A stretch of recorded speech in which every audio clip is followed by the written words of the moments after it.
the number of deaths by suicide is falling in the EU.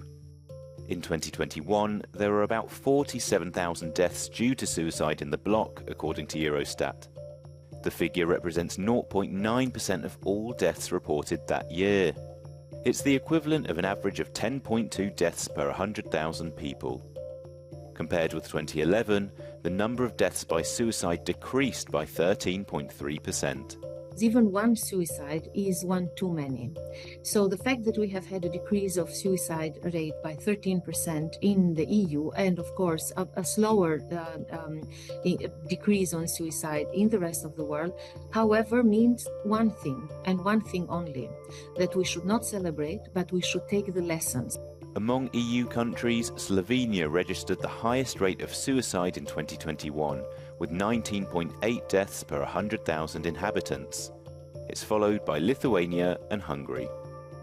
At the opposite end of the scale, Cyprus recorded the lowest standardised death rates for suicide, with 2.7 deaths per 100,000 inhabitants.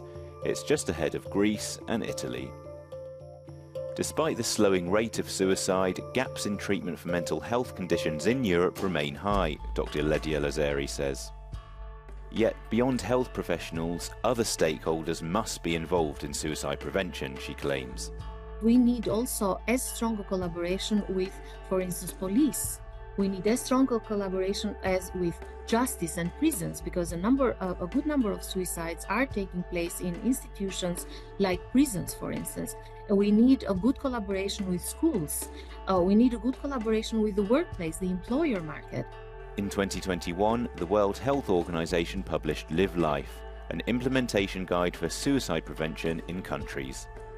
It lists strategies that have proven to be effective in preventing suicide. The first one is limiting access to the means of carrying out suicide, including guns, pesticides, and bridges. The second is to collaborate with the media for more responsible reporting of suicide. A third strategy is to help the population improve its socio-emotional skills. Last but not least, another strategy is learning to identify suicidal behavior early. Never be shy of talking about suicide with a person that you think is contemplating to complete a suicide. And in that way, you gain time and you are probably saving a life just because you are talking about their biggest challenge and you're giving them a chance to take it out of themselves.